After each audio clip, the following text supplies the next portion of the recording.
Chapter की starting में हमें हमारा हीरो दिखाया जाता है जो कि एक मेंशन के बाहर खड़ा होता है और फिर उस मेंशन में जाने की सोच रहा होता है और फिर हमारा हीरो अपने टाइम वॉच को अपने हाथों में उछालते हुए पकड़ लेता है और फिर कहता है रॉन्ग रियू, अब तुम्हारा वक्त है। तो गाइस रॉन्ग एक फैमिली होती है जो कि चाइना की एक बहुत ही मशहूर फैमिली होती है और उन्हीं के मेंशन में हमारा हीरो जा रहा होता है। तो गाइस हमारा हीरो किस काम से जा रहा होता है ये हमें आगे पता चलेगा। तो गाइस इसी के साथ हमें रॉन्ग फैमिली के बारे में बताया जाता है जो कि चाइना की बहुत ही फेमस फैमिली होती है और इस घर के मुखिया मिस्टर रॉन्ग ने इस देश के लिए बहुत कुछ किया है, पर अब उनके मरने का वक्त आ चुका है और वहीं डॉक्टर कह रहे होते हैं मुझे माफ करना, आप लोग अब इन्हें बचाया नहीं जा सकता, हो सकता है कि आज रात में ही इनकी मृत्यु हो जाए। तो ये सुनते ही रॉन्ग फैमिली के सारे मेंबर्स बहुत ही ज्यादा आश्चर्यचकित हो जाते हैं और इसी के साथ हमें मिस्टर रॉन्ग दिखाए जाते हैं जो कि 98 साल के हैं और वो अभी फिलहाल बहुत ही ज्यादा बीमार हैं और उनके पास बस अब आज रात का ही वक्त बचा हुआ है। तभी गेट खोलकर हमारे हीरो की एंट्री होती है और इस गेट को खुलते ही सभी सावधान हो जाते हैं और फिर हमारा हीरो अपने स्टाइलिश अंदाज में घर के अंदर एंट्री करता है और सबसे कहता है इस रॉन्ग फैमिली के मुखिया के पास सिर्फ 13 मिनट और 19 सेकंड बचे हुए हैं। तो गाइज ये बोलते ही हमारा हीरो वहां के वक्त को रोक देता है क्योंकि गाइज ऐसा इसने इसलिए किया होता है क्योंकि वहां के जो बॉडीगार्ड्स होते हैं वो हमारे हीरो पर गन तान चुके होते हैं और जो गन ताने हुए बॉडीगार्ड्स होते हैं हमारे हीरो ने उनका समय रोक दिया होता है। और फिर वहीं खड़े मिस्टर रॉन्ग के बेटे कहते हैं आखिर यहाँ पर क्या हो रहा है, आखिर ये कैसी ताकत है, कौन हो तुम। तो इस पर हमारा हीरो हंसते हुए जवाब देता है हा हा हा, आपको मैंने डरा दिया क्या, आप चिंता मत करिए, मैंने बस समय को रोक दिया है। तो ये सुनते ही मिस्टर रॉन्ग के बेटे कहते हैं तुमने इस समय को रोक दिया है, आखिर तुम चाहते क्या हो। पर तभी मिस्टर रॉन्ग के बेटे और उनके साथ खड़ा व्यक्ति कुछ फील करता है और फिर दोनों पलट कर देखते हैं तो हमारा हीरो पलक झपकते ही तुरंत मिस्टर रॉन्ग के पास पहुंच चुका होता है और ये देखकर मिस्टर रॉन्ग के बेटे सोचते हैं अरे ये आखिर वहां पर कैसे पहुंच गया, मैंने तो बस अपनी पलकें झपकाई और ये यहाँ से वहां चला गया। और मिस्टर रॉन्ग के बेटे के सोचने के साथ ही हमें हमारा हीरो दिखाया जाता है जो मिस्टर रॉन्ग से कहता है मिस्टर रॉन्ग मुझे अपने आप को इंट्रोड्यूस करने दीजिए, मैं एक समय का विक्रेता हूँ, यानी मैं समय को खरीदता हूँ और समय को बेचता हूँ और मेरा नाम लू है, मिस्टर लू, और यहाँ पर मैं सिर्फ एक ही चीज को बेच सकता हूँ और वो है टाइम। तो हमारे हीरो की बात सुनते ही मिस्टर रॉन्ग आश्चर्यचकित हो जाते हैं और गाइस इसी के साथ हमें पास्ट का सीन दिखाया जाता है जहां से सारी चीजों की शुरुआत हुई थी और इसी के साथ हमें हमारा हीरो दिखाया जाता है जो अपने मोबाइल में देख रहा होता है और मोबाइल में उसकी मम्मी का एक मैसेज आया होता है जिसमें लिखा होता है कि बेटे तुम अपने काम को लेकर ज्यादा स्ट्रेस मत रहा करो और तुम जब चाहे अपने काम को छोड़ सकते हो, हमने 7 लाख रुपए जमा कर लिए हैं और इससे हम मू सिटी में एक घर ले सकते हैं। तो इसी के साथ गाइस हमें हमारा हीरो दिखाया जाता है जो इस मैसेज को पढ़कर सोच रहा होता है अरे यार आप जानते भी नहीं हो मू सिटी में रहना एक जैसे बहुत ही तुच्छ एरिया में रहना होगा, हम इस बड़े सिटी के सामने एक छोटी सी चींटी भी नहीं है। मैंने बिना किसी हिचकिचाहट के इस शहर में रहने का डिसीजन इसलिए लिया था क्योंकि मैं अपने सपनों को पूरा करना चाहता था और अपने गोल को पाना चाहता था, पर क्या कर सकते हैं, मैं सब कुछ नहीं कर सकता क्योंकि मैं इस दुनिया का मेन कैरेक्टर नहीं हूँ। ये सिटी बहुत ही बेरहम है, आप कोई भी काम करेंगे तो आपको उसका उपहार नहीं मिलेगा हमेशा। और इसी के साथ हमारा हीरो आसमान की तरफ देखने लगता है और फिर सोचता है मैं इस तरह से जीना नहीं चाहता, मैं और अच्छी लाइफ चाहता हूँ। पर तभी हमारे हीरो के पीछे से एक एम्प्लॉय दौड़ते दौड़ते आ रहा होता है और कहता है अरे मुझे जल्दी से पहुंचना होगा नहीं तो मैं नहीं पहुंच पाऊंगा, हट जाओ मेरे रास्ते से, और हमारे हीरो को धक्का मार देता है। फिर हमारा हीरो भी चिल्लाते हुए कहता है हे तुम्हारी हिम्मत कैसे हुई मुझे धक्का मारने की। पर तभी ये क्या गाइस हमारे हीरो की आंखों में एक घड़ी नजर आने लगती है और ये घड़ी चल रही होती है और तभी हमारा हीरो उस भागते हुए एम्प्लॉय के सर पर देखता है तो उसे इसका नाम और इसकी बची हुई जीवन रेखा पता चलती है जो कि इसका नाम होता है फान चैंग जियांग और इसकी उम्र 36 साल होती है और इसके बस 3 सेकंड बचे हुए हैं जिंदगी के। और ये देखते ही हमारा हीरो सोचने लगता है अरे इसकी जीवन रेखा तो बस 2 सेकंड बची है, 1 सेकंड। और गाइस जैसे ही 0 सेकंड होता है वैसे ही इस एम्प्लॉय को एक कार वाला ठोकर मार देता है और यहीं पर इसकी मृत्यु हो जाती है। और ये देखते ही हमारा हीरो बहुत ही ज्यादा सरप्राइज हो चुका होता है और फिर इसी के साथ आसमान से बारिश होने लगती है और जो एम्प्लॉय भाग रहा होता है उसके सारे के सारे फाइल्स जमीन पर उड़ रहे होते हैं और उसकी हाथ कट के जमीन पर गिरी होती है, यानी गाइस जमीन पर पूरा का पूरा खून ही खून हुआ रहता है। और फिर वहां जितने लोग होते हैं सभी चिल्लाते हैं जल्दी से कोई एम्बुलेंस बुलाओ, यहाँ पर किसी की जान चली गई है, जल्दी से बुलाओ। और यहीं खड़ा हमारा हीरो ये सब होते हुए देख रहा होता है और फिर हमारा हीरो वहीं खड़ा खड़ा उन सारे लोगों को देखता है और इसी के साथ जब वो ध्यान से किसी को देखता है तो उसकी जीवन रेखा और उसका नाम उस व्यक्ति के सर पर चमकने लगता है और इसे हमारा हीरो देख सकता है। और ये देखते ही हमारा हीरो बहुत ही ज्यादा शॉक्ड होकर सोचता है अरे मैं तो इनके जीवन रेखा को देख सकता हूँ, ये सब मेरे साथ क्या हो रहा है? क्या मैं कोई कल्पना कर रहा हूँ या फिर मैं भ्रम में हूँ? हमारा हीरो ये सब सोच ही रहा होता है, पर तभी वो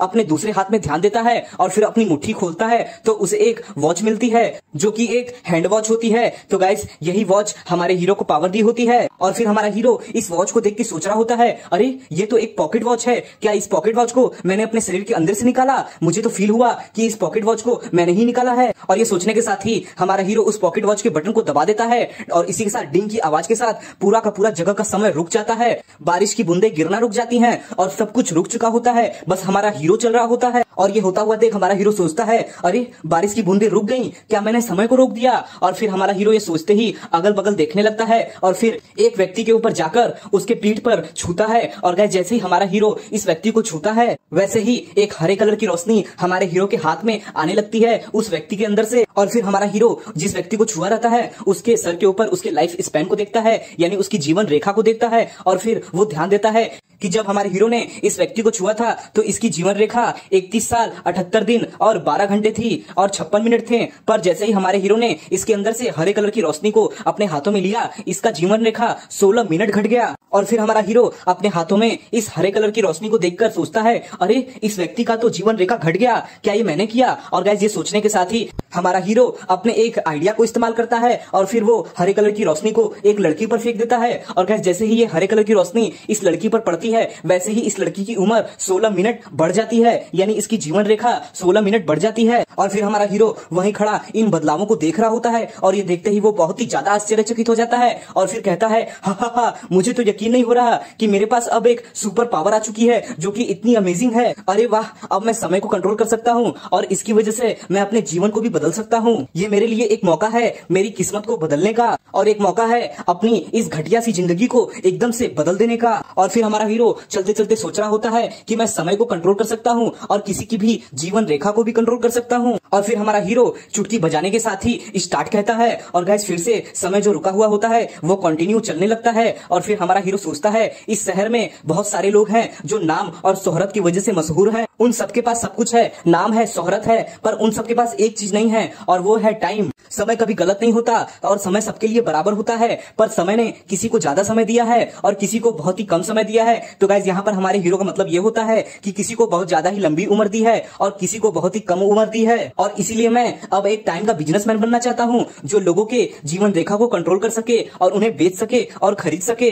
और जब ये होगा तब इस दुनिया का सबसे पावरफुल पर्सन भी मेरे सामने झुकेगा और मुझे सलामी करेगा। और गाइस में अपार्टमेंट दिखाया जाता है जिसके अंदर हमारे हीरो का घर होता है और वो अपने अपार्टमेंट में बैठकर उन लोगों की लिस्ट बना रहा होता है जो इस देश में बहुत ही अमीर लोग होते हैं और जिन्हें हो सकता है कि लाइफ स्पैन यानी जीवन रेखा की जरूरत हो। पर तभी हमारे हीरो के कमरे में कोई अंदर आता है और तभी हमारा हीरो पलट कर देखता है तो ये इसकी रूममेट होती है जो कि दो लोग मिलकर रूम शेयर कर रहे होते हैं और ये कह रही होती है, अरे यार मैं पूरी की पूरी गीली हो गई, मुझे कपड़ा बदलने की जरूरत है। फिर तभी हमारा हीरो अपनी आंखों को ध्यान लगाकर देखता है और जूम करता है तो उसे बहुत ही दो बड़े बड़े पहाड़ दिखते हैं। पर तभी ये जो रूममेट होती है वो हमारे हीरो की तरफ ध्यान देती है कि हमारा हीरो इसकी तरफ देख रहा होता है और फिर ये रूममेट हमारे हीरो की तरफ देख के बोलती है, अरे लूली तुम यहाँ क्या कर रहे हो? तो गाइस इसका नाम ली होता है और इसका सरनेम लू होता है, यानी हमारे हीरो का नाम ली और सरनेम लू होता है। तो ये सुनते ही हमारा हीरो भी कहता है हाय। और फिर ये रूममेट पूछती है, अरे तुम यहाँ पर कब आए? मैंने तो तुम्हें ध्यान ही नहीं दिया, क्या मैंने तुम्हें डिस्टर्ब कर दिया? पर इसके जवाब में हमारा हीरो कहता है, नहीं नहीं मैं ठीक हूँ। और इसी के साथ हमारा हीरो स्माइल करने लगता है। पर हमारे हीरो की स्माइल को देखकर ये रूममेट बहुत ही ब्लश करने लगती है और फिर सोचती है, अरे ये तो ऐसे कोई रिएक्शन नहीं देता है मेरे पर डेली, पर आज ये इतना रिएक्ट क्यों कर रहा है? और आज ये, अरे मैं कैसे कहूँ वो वर्ड, हाँ ये बहुत ही आज हैंडसम लग रहा है, क्या बात है? पर तभी ये रूममेट अपने आप को समझाते हुए कहती है, नहीं नहीं नहीं यांग जेनियर। तो गाइस इसका नाम यांग जेनियर होता है और ये कहती है, यांग जेनियर तुमने कसम खाई थी कि तुम किसी अमीर आदमी से शादी करोगी, पर ये अमीर नहीं है, इसलिए तुम भ्रम में मत पड़ो। मैं कैसे किसी आम आदमी के पीछे पागल हो सकती हूँ? मैं ऐसा नहीं कर सकती, मुझे किसी अमीर से शादी करनी है, न ही इसके पास बड़ा सा मेंशन है और न ही बैंक अकाउंट में बैंक बैलेंस है ज्यादा, तो मैं इसके बारे में सोच भी नहीं सकती। और फिर ये सोचते ही ये रूममेट हमारे हीरो से कहती है कि मैं अब अंदर जा रही हूँ, तुम भी जल्दी आराम कर लेना, ठीक है, शुभ रात्रि, और ये कहते ही ये रूममेट घर के अंदर चली जाती है और फिर दरवाजा बंद कर लेती है। फिर हमारा हीरो इस रूममेट को देखकर कुछ सोचने लगता है और फिर कहता है तुम स्मार्ट हो, तुम ब्यूटीफुल हो और तुम जानती हो कि दूसरों के समय में अड़ंगा नहीं लगाना चाहिए, यानी जब दूसरे बिजी हो तो उनके बाउंड्रीज में एंट्री नहीं करनी चाहिए। पर तुम एक बात भूल रही हो कि मैं अब कोई ऑर्डिनरी पर्सन नहीं हूँ। मेरे पास एक सुपर पावर आ चुकी है जो कि समय की पावर है। अब मैं समय को कंट्रोल कर सकता हूँ और समय को जब चाहे खरीद सकता हूँ और बेच सकता हूँ। अब से मैं एक टाइम का बिजनेसमैन हूँ। अब से मैं साधारण लोगों से समय को सस्ते रेट में खरीदूंगा और अमीर लोगों को टाइम महंगे में बेचूंगा और इससे मैं बहुत पैसे कमा लूंगा। तो अब कौन है वो भाग्यशाली जो मेरा पहला कस्टमर बनेगा? चलो देखते हैं। इसी के साथ सीन शिफ्ट होता है और हमें सिटी दिखाई जाती है जहाँ पर एक रोड के किनारे पर एक बेंच पर हमारा हीरो बैठा होता है और वो कह रहा होता है कि मैंने अपने पहले कस्टमर को फंसाने के लिए अपनी पूरी सेविंग्स यहाँ पर ला दी है, यानी मैंने जितने भी पैसे बचाए हुए थे अभी तक वो मैंने सब ला दिया है। अब मुझे बस उस व्यक्ति को खोजना है जो मेरा पहला कस्टमर बनेगा। और इसी के साथ गाइस हमारा हीरो सभी आते जाते इंसानों को देखने लगता है और उनके जीवन रेखा को देखने लगता है। पर तभी वो कहता है अरे यार ये बूढ़ा व्यक्ति भी काम नहीं आएगा क्योंकि इसके पास ज्यादा दिन नहीं बचे हुए हैं, और ये जाती हुई माँ और उसका बेटा भी मेरे कोई काम नहीं आएंगे क्योंकि इनके पास भी ज्यादा समय नहीं बचा हुआ है। मैं ये मानता हूँ कि मैं समय को खरीद सकता हूँ और बेच सकता हूँ, पर मैं चाहता हूँ कि मैं जिससे समय खरीदूं उसके पास जीने के लिए अधिक समय हो ताकि उसका समय घटे ना, क्योंकि जिंदगी बहुत ही मूल्यवान होती है और अगर मैंने किसी की जिंदगी छीन ली तब तो मुझे खुद ही दुख होगा। पर तभी हमारा हीरो पीछे से एक आवाज सुनता है जिसमें वो आवाज वाला व्यक्ति कह रहा होता है क्वीन क्वीन तुम चिंता मत करो, मेरे पास बहुत पैसे आ गए हैं, अब मैं तुम्हारे लिए एक आईफोन खरीद लूंगा। तो गाइस जो क्वीन क्वीन होती है वो जो बोल रहा होता है उसकी गर्लफ्रेंड होती है। और फिर हमारा हीरो पीछे मुड़कर देखता है तो ये एक लड़का होता है जो कि अभी हाई स्कूल में पढ़ रहा होता है और यहाँ पर वो पार्ट टाइम काम कर रहा होता है। और फिर ये हाई स्कूलर अपनी गर्लफ्रेंड से कह रहा होता है तुम चिंता मत करो, मैंने बहुत सारे जॉब्स पकड़ लिए हैं, अब जल्दी ही मैं तुम्हारे लिए आईफोन खरीद लूंगा और जब तुम्हारा बर्थडे आएगा तब मैं तुम्हें आईफोन बेच दूंगा। पर तभी पीछे से इस हाई स्कूलर का बॉस चिल्लाते हुए कहता है हे लड़के तुम अपना काम ठीक से करो, तुम्हें अभी भी बहुत सारी पर्चियां लोगों को बांटनी है। तो इस बॉस की बात सुनते ही इस हाई स्कूलर की पसीने छूटने लगते हैं और वो अपने गर्लफ्रेंड से फोन पर कहता है हेलो हेलो तुम कॉल काटो, अब मुझे जाना होगा क्योंकि मुझे बहुत सारे काम करने हैं, ठीक है। फिर तभी हमारा हीरो इस लड़के को देखता है और सोचता है अरे ये तो एक काम करने वाला यूनिवर्सिटी का स्टूडेंट है, चलो इसके लाइफ स्पैन को देखते हैं। और गाइस तभी हमारा हीरो इसके लाइफ स्पैन को देखना स्टार्ट कर देता है और वो देखता है कि इसका लाइफ स्पैन 65 साल का है अभी बचा हुआ, यानी ये 65 साल और जी सकता है। और फिर इसे देखकर हमारा हीरो सोचने लगता है अरे वाह लगता है तुम्हें पैसों की बहुत ज्यादा जरूरत है, तो चलो ठीक है तुम मेरे सबसे पहले कस्टमर बनोगे। और फिर ये यूनिवर्सिटी का स्टूडेंट अपने मालिक से अपने पेमेंट को ले रहा होता है और ये मालिक इसको पेमेंट देते हुए कहता है तुमने बहुत सारी चीजें नहीं की है, तुमने अच्छे से पेपर भी नहीं बांटा, पर मैं फिर भी तुम्हें पूरे पैसे दे रहा हूँ क्योंकि तुम ईमानदार हो, ठीक है। और फिर ये पैसे लेकर यूनिवर्सिटी का स्टूडेंट झुककर अपने बॉस को थैंक यू बोलता है और बोलता है आप अपना ख्याल रखिएगा। और फिर यूनिवर्सिटी का स्टूडेंट अपने हाथों में पैसों को लेकर कह रहा होता है अरे यार मैं तो बहुत दूर हूँ अपने गोल से। और फिर इसी के साथ वो दौड़ते हुए कह रहा होता है तब भी मैं आईफोन लेकर रहूंगा और मैं बहुत सारे हार्ड वर्क करूंगा ताकि मैं अपने आईफोन को प्राप्त कर सकूं। और फिर इसी के साथ ये यूनिवर्सिटी का स्टूडेंट एक नूडल शॉप में पहुंचता है जहां पर वो कहता है मुझे सबसे सस्ता नूडल ला के दो। तो इसके जवाब में नूडल शॉप का ओनर कहता है ठीक है अभी लाया। और फिर हमें ये यूनिवर्सिटी का स्टूडेंट दिखाई देता है जो कह रहा होता है अरे यार मैं तो बहुत ही ज्यादा थक गया। पर तभी वो सामने ध्यान देता है तो हमारा हीरो वहां पर आ चुका होता है। फिर हमारा हीरो वहां आते ही अपने पैसों के बैग को टेबल पर रख देता है और उसे ये करता हुआ देख यूनिवर्सिटी का स्टूडेंट कहता है अरे आप कौन है सर। तो इस पर हमारा हीरो कहता है समय 100 गुना तेज हो जाओ। तो गाइस हमारे हीरो के कहते ही समय पूरी की पूरी तरह रुक जाता है उसी जगह। वहां पर जितने लोग होते हैं जो नूडल खा रहे होते हैं, जो नूडल बना रहे होते हैं, वो सब रुक चुके होते हैं। पर ये जो यूनिवर्सिटी का स्टूडेंट होता है और हमारा हीरो होता है वो एक समय के गोले के अंदर होते हैं जहां पर समय 100 गुना तेजी से चल रहा होता है, यानी 1 सेकंड के बराबर 100 सेकंड होते हैं। 1 सेकंड बीतेगा तो 100 सेकंड बीत चुके होंगे। और फिर समय को इस तरह रुकता हुआ देख ये यूनिवर्सिटी का स्टूडेंट कहता है अरे ये सब क्या हो रहा है यहाँ पर, क्या ये तुमने किया है और आखिर तुम हो कौन। तो इस पर हमारा हीरो जवाब देता है तुम्हें चिंता करने की कोई जरूरत नहीं है, मैंने तो बस हम दोनों के स्पीड को तेज कर दिया है और एक डिफरेंट स्पेस क्रिएट कर दिया है। तो ये बात सुनते ही ये यूनिवर्सिटी का स्टूडेंट बहुत ही डर जाता है और दीवार में चिपक कर कहता है आखिर तुम मुझसे चाहते क्या हो। तो इस पर हमारा हीरो खड़े होते हुए कहता है चलो मुझे खुद को इंट्रोड्यूस करने दो, तुम मुझे समय का बिजनेसमैन बुला सकते हो क्योंकि मैं समय के साथ ही बिजनेस करता हूँ। तो सुनते ही ये यूनिवर्सिटी का स्टूडेंट कहता है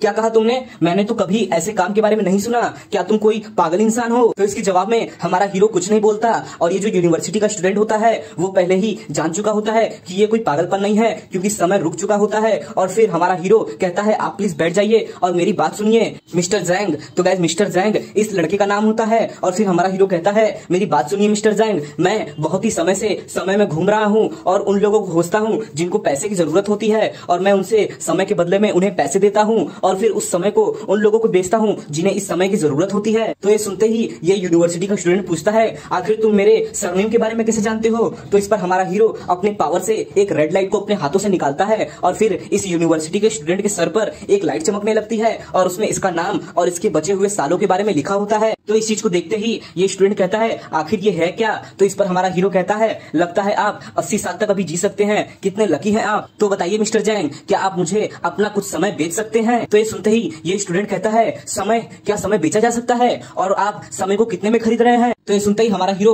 अपने पैसों से भरे बैग को घुमाते हुए खोलता है और फिर कहता है आप जितना एक साल में कमा सकते हो उतना ही मैं आपको एक साल में अभी के अभी दे सकता हूँ, पर आप एक स्टूडेंट हो तो आप ज्यादा नहीं कमा पाओगे, फिर भी मैं आपको 3 लाख रुपए देने के लिए तैयार हूँ। तो इन पैसों को देखते ही ये स्टूडेंट सोचने लगता है अरे ये तो 3 लाख देने को तैयार है और एक एवरेज पर्सन एक साल में 3 लाख तो कमा ही सकता है, पर ये मेरी जिंदगी का सवाल है और ये मेरा समय है। अगर मैंने अपना एक साल इसे दे दिया तब तो मैं एक साल पहले ही मर जाऊंगा। और फिर हमारा हीरो अपनी पावर्स का इस्तेमाल करके एक कॉन्ट्रैक्ट को समन करता है और फिर कहता है अगर आप अपने लाइफ स्पैन को यानी अपनी जीवन रेखा को मुझे बेचना चाहते हो तो इस कॉन्ट्रैक्ट पर साइन करो। तो हमारे हीरो की बात सुनते ही ये यूनिवर्सिटी का स्टूडेंट सोचने लगता है और फिर वहीं बैठकर सोचता है कि अगर मैं अपने जिंदगी के एक साल खो भी दूं फिर भी मेरे पास 64 साल जीने को होंगे और ये कम नहीं है। और अगर मुझे 3 लाख रुपए मिल गए तो इसमें मैं अपनी गर्लफ्रेंड के लिए एक आईफोन भी खरीद पाऊंगा और इसके अलावा मैं जो भी चीजें चाहता था खरीदना वो भी खरीद पाऊंगा। और अंत में तो पार्ट टाइम जॉब्स एक समय की बर्बादी ही होती है और उसमें बहुत ही कम पैसे मिलते हैं। ये हाई स्कूल का स्टूडेंट ये सब सोच ही रहा होता है, पर तभी हमारा हीरो कहता है क्या तुमने अपने डिसीजन को बना लिया, अगर नहीं बनाया तो फिर मैं यहाँ से चलता हूँ। तो हमारे हीरो की बात सुनते ही ये स्टूडेंट कहता है रुकिए, और फिर सोचता है ये तो बस एक साल की ही बात है और फिर कहता है मैं आपको बेचूंगा, मैं आपको अपना जीवन रेखा बेचूंगा। हमारा हीरो जॉब बुफैन के पास चला गया होता है जो कि एक पार्ट टाइम जॉब वर्कर होता है और उससे हमारा हीरो उसकी एक साल की जिंदगी को खरीदने के लिए गया होता है और हमारा हीरो उसकी जिंदगी के बदले उसकी जीवन रेखा के बदले में बहुत सारे पैसे देने को तैयार होता है। और इतने ज्यादा पैसे को देखकर जैंग बुवेन भी राजी हो जाता है अपने एक साल के जीवन को बेचने के लिए। और तभी हमारा हीरो कहता है बहुत अच्छे, चलो अब इस कॉन्ट्रैक्ट पर साइन कर दो और ये सारे के सारे पैसे तुम्हारे हो जाएंगे। जैंग बुवेन पेन को उठा लेता है और बहुत ही नर्वस होकर उस कॉन्ट्रैक्ट पर साइन करने जाता है और फिर वहां पर साइन कर भी देता है। और साइन करते ही जैंग बुवेन के गले का पानी सूख जाता है और जैसे ही जैंग बुवेन साइन करके हटता है वैसे ही कॉन्ट्रैक्ट में से एक रोशनी निकलती है और फिर एक स्ट्रिंग जैसी रोशनी जैंग बुवेन के शरीर से निकलकर हमारे हीरो मिस्टर लू के अंदर चली जाती है। फिर जैसे ही हमारे हीरो के अंदर जैंग बुवेन की जीवन रेखा आती है वैसे ही हमारा हीरो जैंग बुवेन की तरफ देखता है और उसकी लाइफ स्पैन को चेक करने लगता है और तब वो देखता है कि उसकी लाइफ एक साल कम हो गई है। हमारा हीरो अपने कॉन्ट्रैक्ट को पूरा होता हुआ देख चुटकी बजाता है और वहां पर जो रुका हुआ समय होता है वो फिर से कंटिन्यू चलने लगता है, सभी लोग खाना खाने लगते हैं और सब कुछ नॉर्मल हो जाता है। फिर हमारा हीरो जैंग बुवेन से कहता है कि ये लो मेरा कार्ड रखो, अगर तुम्हें इन फ्यूचर में कभी भी अपने लाइफ स्पैन को बेचना हुआ या फिर किसी और प्रकार का बिजनेस मुझसे करना हुआ तो इस कार्ड का इस्तेमाल करना। और फिर जैसे ही हमारा हीरो इस कार्ड को जैंग बुवेन को देता है तो पहले तो जैंग बुवेन इस कार्ड को पकड़ लेता है पर वो छोड़ देता है ये कहते हुए कि मुझे इसकी कोई जरूरत नहीं है, मैंने पहले ही अपने एक साल की जीवन रेखा को तुम्हें बेच दिया है, मैं ये दोबारा नहीं करूंगा। तो इस पर हमारा हीरो स्माइल करते हुए कहता है इस कार्ड को ले लो, तुम्हें इसकी फ्यूचर में बहुत ज्यादा जरूरत पड़ेगी। और ये कहते ही हमारा हीरो वहां से चला जाता है और जैंग बुवेन भी पैसों को ले लेता है और सीन शिफ्ट होता है और हमें हमारा हीरो रोड पर चलता हुआ दिखाई देता है और वो ये सोच रहा होता है कि मैंने जितना सोचा था उतना भी मुश्किल नहीं रहा मेरा बिजनेस करना, पर अब मेरे पास जब एक साल भर का लाइफ स्पैन यानी जीवन रेखा आ गई है तो मैं किसे बेचूं इस जीवन रेखा को, आखिर कौन हो सकता है जिसे जीवन रेखा की जरूरत पड़े। हमारा हीरो ये सोचते हुए एक होटल में चला जाता है और वहां पे कॉफी पीने लगता है और वो कॉफी पीकर इंटरनेट पर सर्च करता है कि आखिर वो कौन से अमीरजादे को अपना एक साल का लाइफ स्पैन बेचे। हमारा हीरो सोचता है कि दुनिया की सबसे मूल्यवान चीज है समय। समय जिसको कोई नहीं रोक सकता और ना ही कोई खरीद सकता है। पर किसे पता था कि मैं समय को कंट्रोल कर पाऊंगा। पर मुझे अब किसी ऐसे व्यक्ति को ढूंढना होगा जो बहुत ही अमीर हो और जिसे लाइफ स्पैन की बहुत ही ज्यादा जरूरत हो। हमारा हीरो ये सोच ही रहा होता है, पर तभी वो इंटरनेट पर एक ऐसे व्यक्ति को देखता है जिसे देखकर उसकी आंखें आश्चर्यचकित से भर जाती हैं, क्योंकि ये और कोई नहीं बल्कि मिस्टर रॉन्ग होते हैं, जो गाइस हमें चैप्टर की पहले एपिसोड में दिखाए गए थे। ये वही मिस्टर रॉन्ग है और गाइस ये बहुत ही अभी बीमार चल रहे हैं और इनके पास बहुत कुछ ही दिन बचे हुए हैं जीने के लिए। हमारा हीरो इस न्यूज को पढ़कर बहुत ही ज्यादा आश्चर्यचकित हो उठता है, क्योंकि इस न्यूज में लिखा होता है कि मिस्टर रॉन्ग जल्द ही स्वर्गवास होने वाले हैं, यानी जल्द ही उनकी मृत्यु होने वाली है। और ये चीज पढ़कर हमारा हीरो सोचता है कि मिस्टर रॉन्ग फैमिली बहुत ही ज्यादा रिच फैमिली है और इनकी इन्फ्लुएंस पूरे चाइना में सबसे ज्यादा है, यानी ये बहुत ही पावरफुल फैमिली है। तो अगर मैं इस फैमिली को 1 साल की लाइफ स्पेन बेचता हूँ तब तो मेरे पास बहुत ही ज्यादा पैसे आएंगे, बहुत अच्छे, यही मेरे कस्टमर बनेंगे और इन्हीं को मैं अपना 1 साल का लाइफ स्पेन बेचूंगा। ये चाइना का एक बिग शॉट है तो इसके पास बहुत सारे पैसे होंगे। फिर गाइस सीन शिफ्ट होता है और हमें मिस्टर रॉन्ग का विला दिखाया जाता है, जहां पर मिस्टर रॉन्ग की हालत बहुत ही ज्यादा खराब होती है और उनकी इस हालत को देखकर डॉक्टर कहता है मिस्टर रॉन्ग की हालत बहुत ही ज्यादा खराब है, हो सकता है कि ये आज रात भर भी गुजार नहीं पाएंगे और इससे पहले ही मर जाएंगे।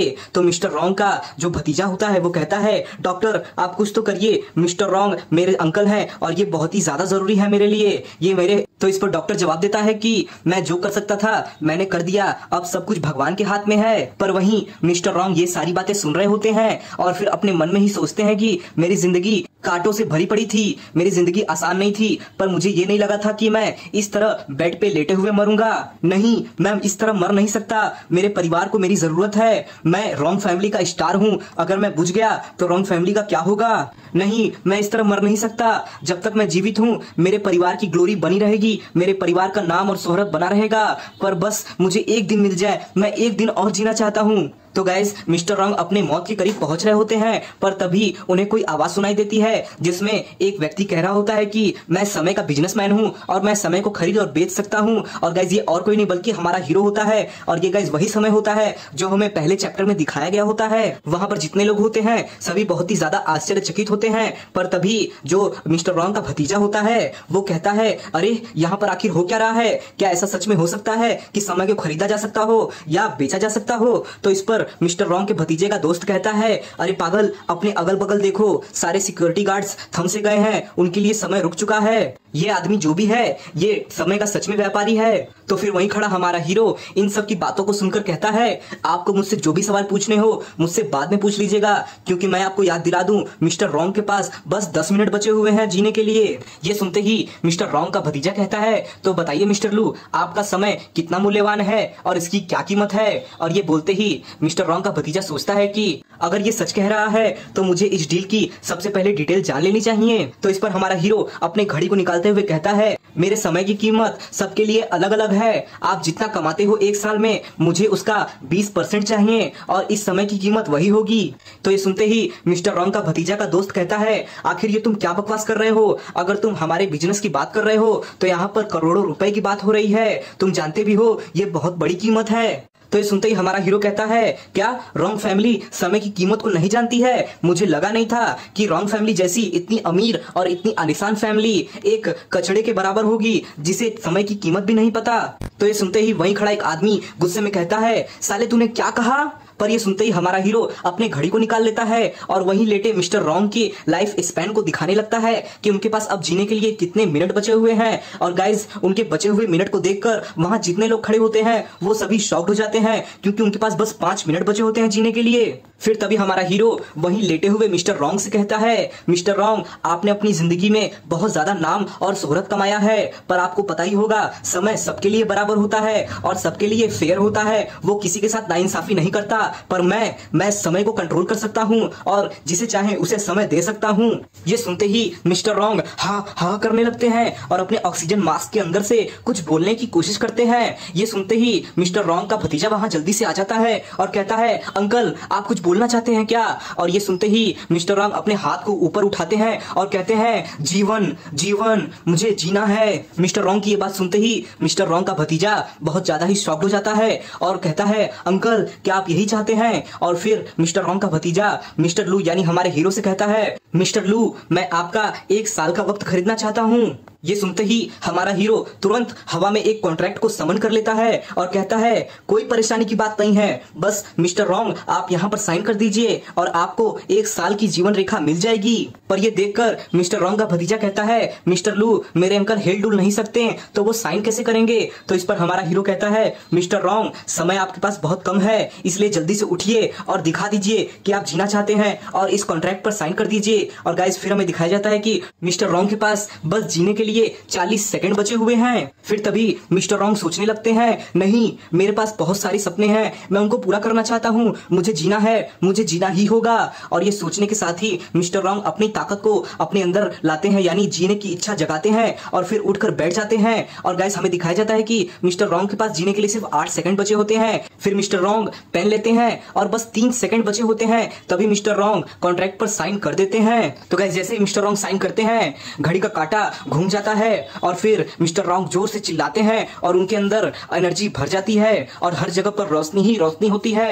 जीवन रेखा का ट्रांसफर कंप्लीट होता है और वहीं बैठे मिस्टर रॉन्ग हाफ रहे होते हैं क्योंकि उनके अंदर 1 साल की जीवन रेखा जा चुकी होती है। और गाइस इसी के साथ मिस्टर रॉन्ग के सर के ऊपर लाइट चमकती है और उसमें दिखाया जाता है कि मिस्टर रॉन्ग के पास अब 1 साल और 1 सेकंड बचे हुए हैं। फिर वहीं बैठे मिस्टर रॉन्ग को एनर्जी फील होने लगती है और उन्हें ऐसा लगता है कि वो फिर से जिंदा हो गए हैं। मिस्टर रॉन्ग का भतीजा भी इस चीज को देखकर बहुत ही ज्यादा आश्चर्यचकित हो उठता है और कहता है अरे मिस्टर रॉन्ग, मेरे अंकल की जीवन रेखा तो बढ़ गई, वो भी पूरे 1 साल। फिर वहीं बैठे मिस्टर रॉन्ग भी अपने ऑक्सीजन मास्क को उतारकर सोचते हैं अरे ये क्या हुआ मेरे शरीर के साथ, क्या मैं सच में जिंदा हो गया, मुझे बहुत ही अच्छा फील हो रहा है। फिर तभी वहां पर हमारा हीरो ताली बजाते हुए आ जाता है और कहता है मिस्टर रॉन्ग, मुझे आपसे यही उम्मीद थी, आप सच में रिस्पेक्टफुल व्यक्ति हैं जिनका हमें रिस्पेक्ट करना चाहिए, आप जिंदा लग रहे हैं, यानी आप फिर से जीवित हो चुके हैं। और तभी ये सुनते ही मिस्टर रॉन्ग पलट कर देखते हैं तो वो और कोई नहीं बल्कि हमारा हीरो मिस्टर लू होता है और वो कहता है ट्रांजैक्शन कंप्लीट। और गाइस इसी के साथ रॉन्ग का भतीजा मिस्टर रॉन्ग से मेरा हक होगा और मैं ही उन सब पर राज करूंगा, मैं उन सब का किंग रहूंगा। ये प्लान बहुत ही परफेक्ट प्लान है गाइस। ऐसे में हमारा हीरो सड़कों पर घूम रहा होता है और सोच रहा होता है कि मुझे अपने इटर्नल क्लब को बनाने के लिए सबसे पहले भरोसेमंद साथी चाहिए होंगे जो मेरे प्रति लॉयल हों और जो भरोसे वाले हों, न कि भोसड़ी वाले। पर इस मोह माया की दुनिया में आखिर मुझे ऐसे लोग कहाँ मिलेंगे, मुझे उन लोगों को ढूंढने में बहुत ही परेशानी होगी। पर तभी गाइस वो एक टैक्सी वाले के पास रुकता है और उसके लाइफ स्पैन को देखने लगता है। हमारा हीरो उसके लाइफ स्पैन को देखता है तो उस टैक्सी ड्राइवर का नाम होता है जीडाई हाई और उसके पास अभी 13 साल और 58 दिन बचे होते हैं जीने के लिए। फिर टैक्सी ड्राइवर हमारे हीरो से पूछता है क्या आप टैक्सी ढूंढ रहे हैं, आइए मेरे टैक्सी में आ जाइए। और फिर हमारा हीरो उसके एज को देखकर सोचता है अरे ये टैक्सी ड्राइवर तो अभी सिर्फ 40 साल का ही है, पर ये इतना बूढ़ा क्यों लग रहा है। लगता है ये टैक्सी ड्राइवर पैसे कमाने के लिए बहुत ज्यादा मेहनत करता है, इसलिए ये जल्दी बूढ़ा हो रहा है, जैसे कि मैं कुछ दिन पहले किया करता था। अगर मैं भी ऐसे ही मेहनत करता रहता तो मैं भी जल्दी बूढ़ा हो जाता।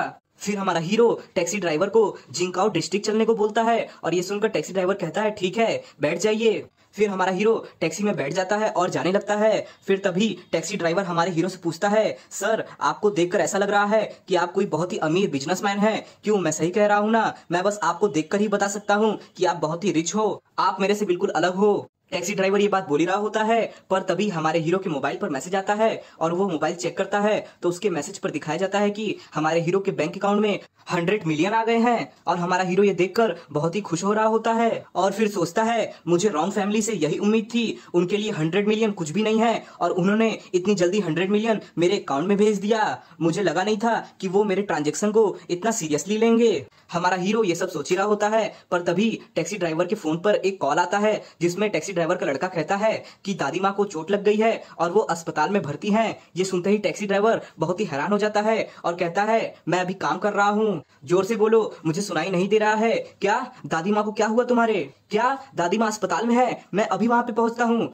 ये बोलते ही टैक्सी ड्राइवर फोन काट देता है और फिर हमारे हीरो से कहता है आपको हो सकता है दूसरी टैक्सी लेने पड़े क्योंकि मुझे एक अस्पताल में जाना है। तो इस पर हमारा हीरो कहता है ठीक है कोई बात नहीं, मुझे भी अस्पताल ही जाना है, मुझे वहां तक छोड़ दो और मैं तुम्हारे भाड़े का खर्चा दे दूंगा। रोड पर बहुत ही जाम लगा होता है और रोड के जाम के चलते जो टैक्सी ड्राइवर होता है वो हमारे हीरो का अपनी कहानी सुनाने लगता है कि कैसे वो अपने बेटे को चाहता है कि वो बहुत पढ़े और अच्छे अच्छे ट्यूशंस ज्वाइन करे। मेरा बेटा बेटा पढ़ने में भी अच्छा है, पर ट्यूशन की फीस इतनी ज्यादा है कि मैं पे नहीं कर सकता। पर मैं चाहता हूँ कि मेरा बेटा बहुत अच्छी पढ़ाई करे, इसीलिए मैं बहुत मेहनत कर रहा हूँ। पर मेरे पिताजी की तबीयत खराब हो गई है, यानी उसके पापा की तबीयत भी खराब हो गई। अरे अरे, मैं क्या कह रहा हूँ आपसे, मैं बहुत ही माफी चाहता हूँ। मैं इस समय बहुत ही ज्यादा नर्वस हूँ, इसलिए मुझे माफ कर दीजिए, मैं बकवास करे जा रहा हूँ। पर टैक्सी में बैठा हमारा हीरो ये सब सुनकर अपने घड़ी के पावर को एक्टिवेट कर देता है और तुरंत ही समय बहुत ही तेजी से रफ्तार में जाने लगती है और वो जो टैक्सी होती है वो समय की रफ्तार से आगे बढ़ने लगती है और एक झटके में ही वो लोग हॉस्पिटल के बाहर पहुंच जाते हैं। टैक्सी ड्राइवर ये देखकर बहुत ही ज्यादा आश्चर्यचकित हो जाता है कि वो इतना जल्दी कैसे हॉस्पिटल के बाहर पहुंच गया और फिर कहता है मुझे माफ कर दीजिए, मैं इससे आगे नहीं जा सकता।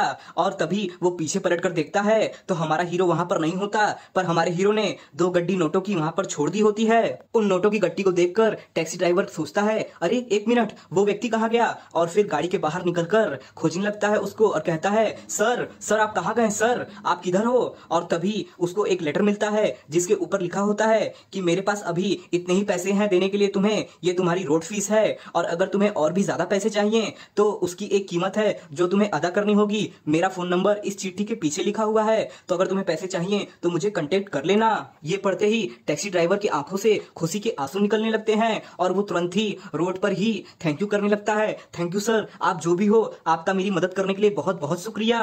पर हमारा हीरो तो उसके जस्ट पीछे छुपा होता है और उसे रॉन्ग डायरेक्शन में थैंक यू करता देख कहता है अरे बेवकूफ, मैं तुम्हारे पीछे हूँ, इधर तुम गलत डायरेक्शन में थैंक यू बोल रहे हो। और फिर हमारा हीरो ये बोलते ही गली के अंदर जाने लगता है और सोचता है मैं ऐसा व्यक्ति नहीं हूँ जो फालतू में किसी की मदद करे और पैसे देकर नाम और शोहरत कमाए। मैं उसे इसलिए मदद किया क्योंकि मुझे ऐसा फील हो रहा है कि वो मेरा अगला कस्टमर बनेगा।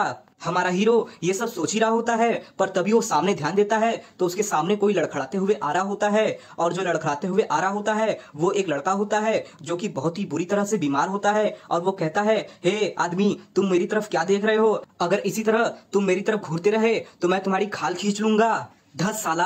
और ये बोलते ही ये लड़का एक मेडिकल रिपोर्ट को फेंकता है जिस मेडिकल रिपोर्ट में इसकी जांच लिखी होती है, जहां पर लिखा होता है कि ये लड़का बहुत ज्यादा बीमार है और ज्यादा दिन तक जिंदा नहीं रह पाएगा। और इस मेडिकल रिपोर्ट को देखकर हमारा हीरो कहता है वाव सो इंटरेस्टिंग, मुझे लगता है एक मेंबर मिल गया। सीन शिफ्ट होता है और हमें मिस्टर लू का अपार्टमेंट दिखाया जाता है जिसके अंदर वो जा रहा होता है एक नॉर्मल लड़का बनकर।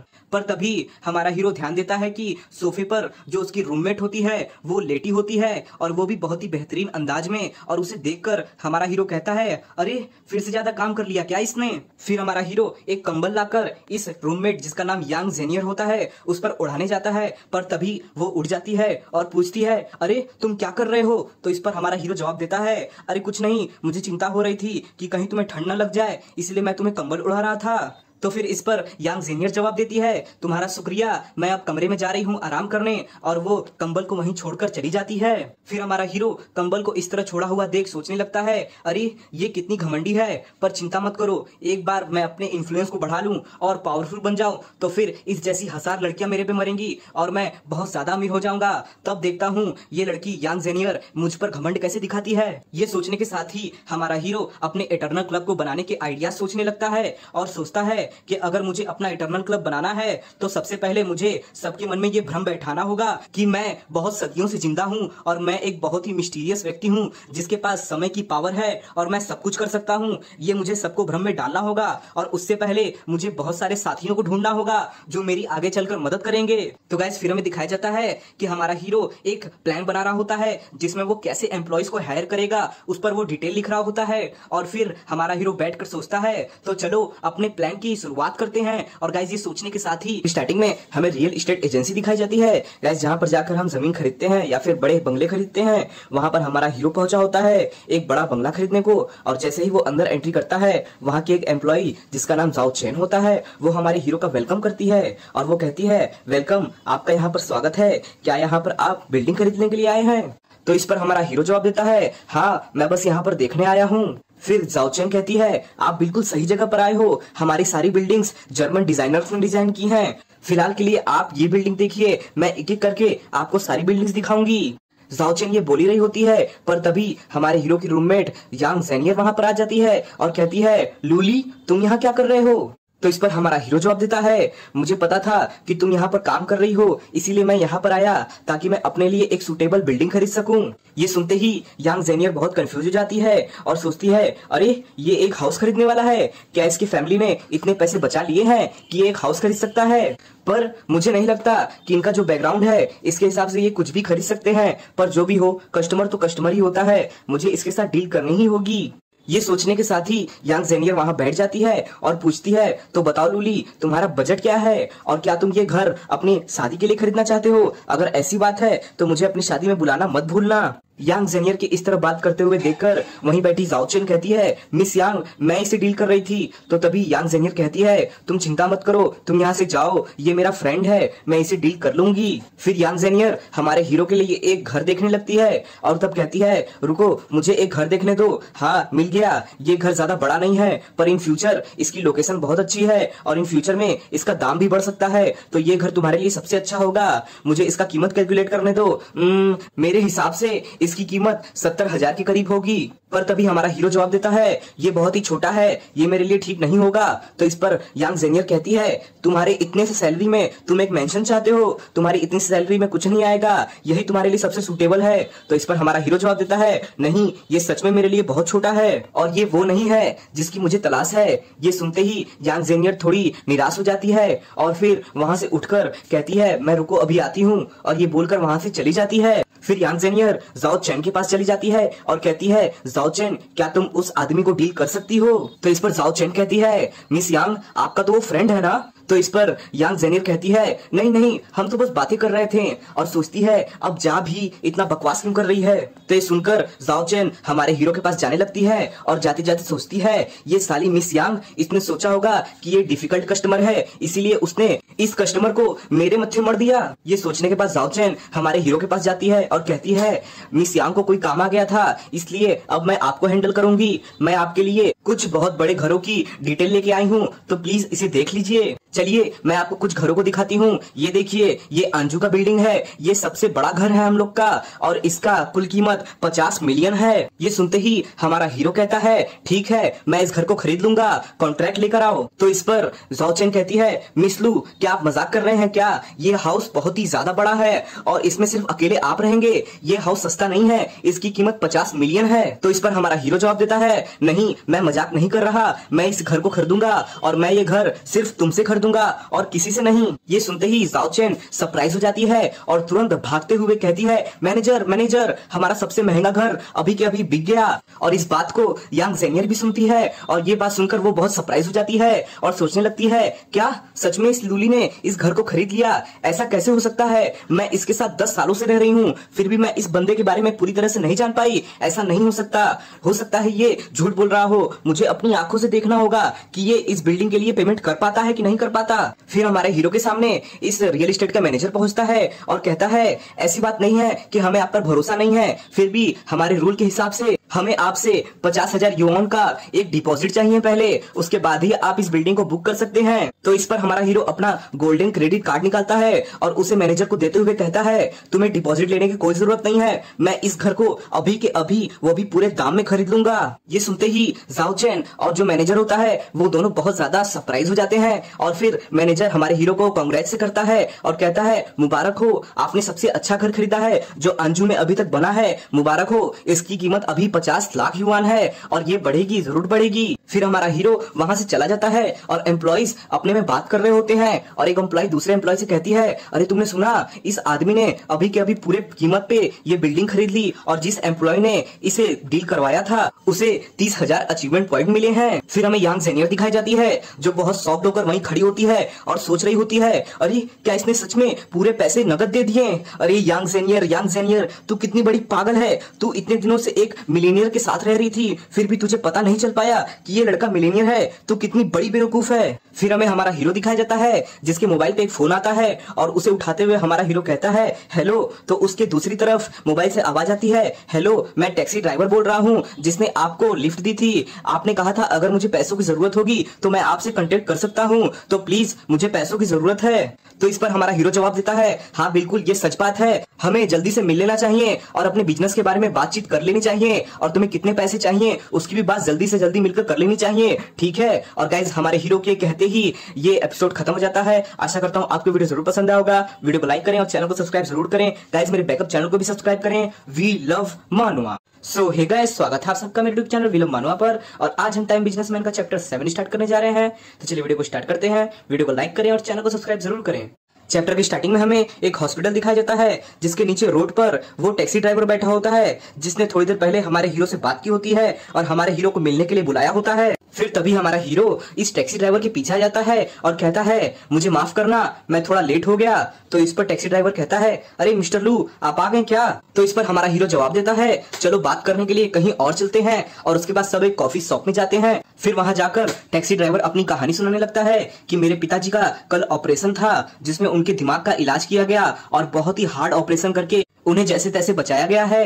हॉस्पिटल का बिल बहुत ज्यादा है और मैं सबसे मदद ले चुका हूं और सभी के ऊपर मेरा कर्जा चढ़ चुका है। मैं अपने रिश्तेदारों से भी पैसा मांग रहा हूं पर वो भी अब मुझे पैसे देने से मना कर रहे हैं और मुझे अब अवॉइड कर रहे हैं जैसे कि ये उनके पिता नहीं हो, बस मेरे ही पिता हो। अगर मेरे पिता जिंदा नहीं बचते या फिर वो मर जाते तो मैं कुछ नहीं करता, पर मेरे पिता सर्वाइव कर गए। तो बताइए मिस्टर लू, अब मैं क्या करूं? मुझे पैसों की बहुत ज्यादा जरूरत है। मैं कुछ भी करूंगा जब तक कि आप मेरी मदद करने को तैयार हो। मैं आपके लिए कुछ भी कर सकता हूं। तो इस पर हमारा हीरो जवाब देता है मैं तुम्हें पैसे दे सकता हूं, बहुत सारे पैसे दे सकता हूं, पर जो चीज मुझे चाहिए वो है तुम्हारी जीवन रेखा। तो ये सुनते ही टैक्सी ड्राइवर के होश उड़ जाते हैं और वो कहता है क्या आप मुझे मेरी मृत्यु की तरफ भेजना चाहते हो? मेरी जीवन रेखा लेकर आप तो मुझे मार ही दोगे, क्या ये इलीगल नहीं है? तो इस पर हमारा हीरो जवाब देता है नहीं नहीं, बिल्कुल नहीं, ये एकदम से लीगल वर्क है। ये बोलते ही हमारा हीरो चुटकी बजाता है और अपने टाइम पावर का इस्तेमाल करता है जिससे कि हमारे हीरो और जो टैक्सी ड्राइवर होता है उसके लिए समय रुक जाता है और बाकी सबके लिए चलता रहता है। और इसके बाद हमारा हीरो उस टैक्सी ड्राइवर को उसका जीवन रेखा दिखाता है जिसमें अभी वो 14 साल तक और जीवित रह सकता है। ये देखते ही टैक्सी ड्राइवर पूछता है अरे ये क्या है? तो इस पर हमारा हीरो जवाब देता है कि मैं एक टाइम बिजनेसमैन हूँ, मैं समय को खरीदता हूँ और जिसकी इसे जरूरत होती है उसे बेचता हूँ। और हाँ, ये तुम्हारी बची हुई जीवन रेखा है, जितने साल तुम जियोगे ये इसमें लिखा हुआ है। तो बताओ क्या तुम मेरे साथ बिजनेस करने में इंटरेस्टेड हो? ये सुनते ही टैक्सी ड्राइवर कहता है तो तुम मेरा समय खरीदना चाहते हो? तो बताओ मेरे समय की कितनी कीमत है, मुझे तुम कितना दे सकते हो? तो इस पर हमारा हीरो कहता है तुम हर साल 1,50,000 युआन कमा लेते होगे, तो मैं चलो इसका तुम्हें दुगना पे करूंगा। तुम्हारे 1 साल के लिए मैं तुम्हें 3 लाख युआन पे करूंगा। ये सुनते ही टैक्सी ड्राइवर सोचने लगता है कि अरे मैं अभी 40 साल का हूँ और मैं 53 साल तक जीऊंगा, तब तो ये मेरे लिए बहुत है, मेरे लिए 50 साल ही काफी है, तो मैं अपने 3 साल बेच सकता हूँ। ये सोचने के बाद टैक्सी ड्राइवर कहता है मिस्टर लू, क्या हो अगर मैं 3 साल आपको मेरे बेच दूं तो तब तो मुझे 1.5 मिलियन मिलेंगे ना? तो इस पर हमारा हीरो कहता है वाह, तुम्हारा कैलकुलेशन तो बहुत सही है। हाँ, तुम्हें 1.5 मिलियन तो मिलेंगे पर तुम्हारी 3 साल की उम्र कम हो जाएगी, तब तुम सिर्फ 10 साल तक ही जीवित रह पाओगे। ये सुनते ही टैक्सी ड्राइवर सोचने लगता है 10 साल मेरे लिए काफी है। मैं 10 सालों में अपने बेटे को सक्सेसफुल देख सकता हूँ और एक पिता की रिस्पॉन्सिबिलिटी से भी बाहर आ सकता हूँ और मेरा बेटा अपने पैरों पर खड़ा भी हो जाएगा, तब तो मेरे लिए 10 साल ही काफी है। फिर तभी हमारा हीरो कहता है अगर तुमने अपना मन बना लिया है 3 साल बेचने का तो जल्दी से इस कॉन्ट्रैक्ट पर साइन कर दो। और ये कहते ही हमारा हीरो हवा में एक कॉन्ट्रैक्ट को समन कर लेता है। इस कॉन्ट्रैक्ट को देखकर टैक्सी ड्राइवर कहता है मैं समझ गया और साइन कर देता है। और गाइस इसी तरह समय बीत जाता है और फिर हमें दिखाया जाता है कि हमारे हीरो ने एक ATM कार्ड बनाकर दे दिया है टैक्सी ड्राइवर को जिसमें 1.5 मिलियन होते हैं। फिर जैसे ही टैक्सी ड्राइवर को पैसे मिल जाते हैं, टैक्सी ड्राइवर वहां से मिस्टर लू को यानी हमारे हीरो को बाय बाय बोलकर वहां से चला जाता है हॉस्पिटल के लिए अपने पिताजी को पे करने के लिए। उस टैक्सी ड्राइवर को जाता हुआ देख हमारा हीरो सोचने लगता है कि इतने पैसों के साथ इसकी रिस्पॉन्सिबिलिटी पूरी हो जाएगी और इसका जो कंधे पर बोझ है वो भी कम हो जाएगा।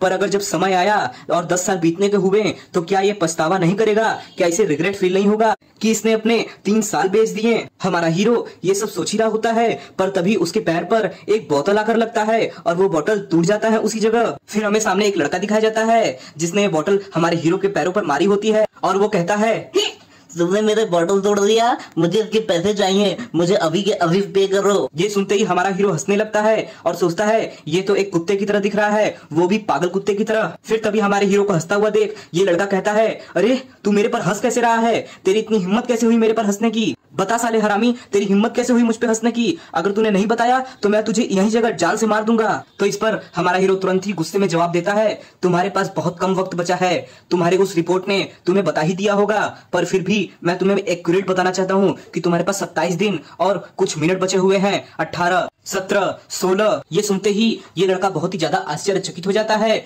और उसकी सिट्टी पिट्टी गुल हो जाती है। पर तभी हमारा हीरो मुड़ते हुए कहता है, अगर तुम जीना चाहते हो तो मेरे साथ आओ और मेरे साथ चलो।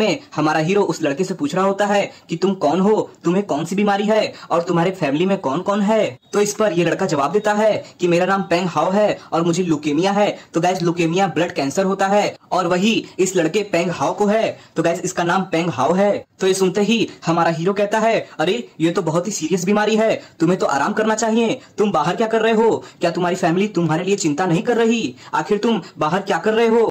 तो इस पर पेंग हाओ कहता है, तुम इसकी चिंता मत करो। मैं जब अपने परिवार को छोड़ के आया था तब मैंने उनसे कह दिया था कि आप सोच लीजिए कि मैं मर चुका हूँ। ये सुनते ही हमारा हीरो सोचता है, ये तो बहुत ही इंटरेस्टिंग पर्सन है, पर हो सकता है ये मुझे धोखा दे दे, तो चलो इसे टेस्ट करते हैं। और ये सोचते ही हमारा हीरो वहां के समय की गति को 100 टाइम फास्टर कर देता है, यानी जहां पर 1 सेकंड गुजरेगा वहां पर 100 सेकंड गुजर चुके होंगे। जैसे ही समय की गति बढ़ती है हर जगह पर एक रोशनी सी छा जाती है और वो देखकर ये जो पेंग हाओ होता है वो बहुत ही ज्यादा कंफ्यूज हो जाता है और फिर सोचने लगता है, अरे आखिर यहाँ पर हो क्या रहा है। तो फिर हमारा हीरो कहता है, चिंता मत करो, मैंने बस समय की गति को बढ़ा दिया है। मैं एक टाइम बिजनेसमैन हूँ और मैं तुम्हारी जीवन रेखा को बढ़ा सकता हूँ, पर बदले में मुझे तुम्हारी ईमानदारी और तुम्हारी आजादी चाहिए, यानी मैं अब तुम्हें काबू करूंगा। और गाइस हमारे हीरो के बोलते ही हमारा हीरो उसके सिर के ऊपर उसके टाइम को दिखाने लगता है कि अब कितने समय बचे हैं उसके पास।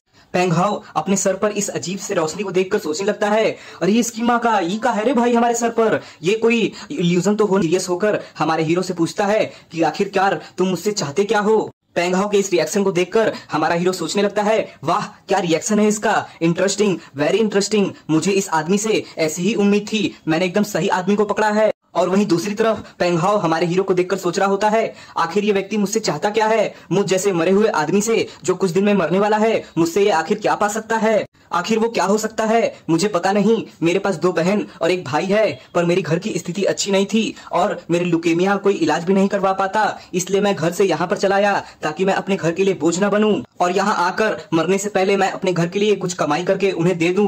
पर एक मरता हुआ व्यक्ति आखिर क्या ही कमा सकता है? मैं कितना बड़ा बेवकूफ था। पर अगर मेरे पास एक चांस और है और किसी तरह मैं अगर जिंदा रह सकता हूँ तो मैं अपनी पूरी की पूरी बॉडी बेचने के लिए तैयार हूँ। फिर हमारा हीरो पेंग हाओ से पूछता है, तो बताओ तुम्हारा आखिर क्या डिसीजन है, तुमने क्या सोचा? और तभी ये जो पेंग हाओ होता है वो अपने मुंह से सिगरेट को फेंकता है और तुरंत घुटने पर आकर कहता है, ब्रदर मैंने डिसीजन ले लिया है। और फिर पेंग हाओ सोचता है, मैं वैसे भी मरने ही वाला हूँ, पर सच में मैं इस बुलशिट पर भरोसा कर रहा हूँ, अगर ये झूठ निकला तब तो मेरा मरना निश्चित है। ये देखकर हमारा हीरो बहुत ही ज्यादा खुश होता है और कहता है, तुम सिचुएशन के हिसाब से ढलना जानते हो। मैं ये देखकर बहुत ही खुश हुआ, तो चलो मैं तुम्हें एक एक्स्ट्रा पेमेंट के रूप में 100 दिन दे देता हूँ। और गाइस ये बोलते ही हमारा हीरो अपने पावर का इस्तेमाल करता है और पेंग हाओ के अंदर 100 डेज डाल देता है। अब उसके जीवन रेखा 100 डे बढ़ चुकी है और 126 दिन हो चुके हैं। और फिर पेंग हाओ बहुत ही हाफ रहा होता है और जमीन पर पड़ा होता है। फिर हमारा हीरो पेंग हाओ से पूछता है, तो बताओ फिर से स्वस्थ होके कैसा लगा? ये सुनकर पेंग हाओ सोचने लगता है, अरे मेरे चक्कर और मेरा बीमारी वाला हालत वो सब चला गया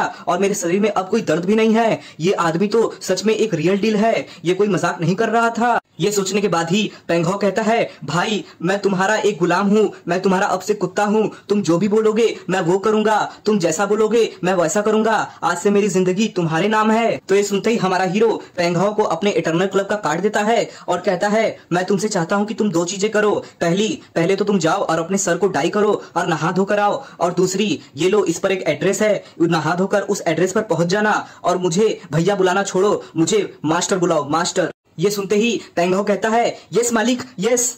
फिर देखता है कि हमारा हीरो वहां से जा चुका है और कहता है, मालिक मालिक कहाँ गए मालिक? सीन शिफ्ट होता है और हमारा हीरो अपने अपार्टमेंट में जा चुका है और वो जाकर वहां पर सोच रहा होता है कि चलो इटर्नल क्लब का एक मेंबर तो मिला, अब मुझे और भी ज्यादा मेंबर्स खोजने होंगे और अपने इटर्नल क्लब में ज्वाइन करवाना होगा, क्योंकि जैसे जैसे मेरे कस्टमर बढ़ेंगे मेरा काम और ज्यादा बढ़ता जाएगा, तो मुझे और भी ईमानदार व्यक्ति चाहिए होंगे। अगर मुझे अपने इटर्नल क्लब को बढ़ाना है तो मुझे इटर्नल क्लब के लिए बहुत ही टैलेंटेड लोग चाहिए होंगे, जैसे साइंटिस्ट, डॉक्टर और भी जो भी टैलेंटेड हो वो मेरे इटर्नल क्लब में ज्वाइन हो सकता है। तो अब कौन होगा वो जिसकी किस्मत इतनी अच्छी होगी कि वो मेरे यहाँ आकर काम करे, जो इटर्नल क्लब में ज्वाइन हो? हमारा हीरो ये सब सोच ही रहा होता है, पर तभी हमारे हीरो के अपार्टमेंट का गेट खुलता है और अंदर कोई और नहीं बल्कि यांग जेनियर आ रही होती है, जो कि बहुत ही दारू पी चुकी होती है और बहुत ही नशे में होती है। वो कहती है, लीलू साले हरामी, मुझे लगा नहीं था कि तुम दोबारा इस अपार्टमेंट में फिर कभी आओगे।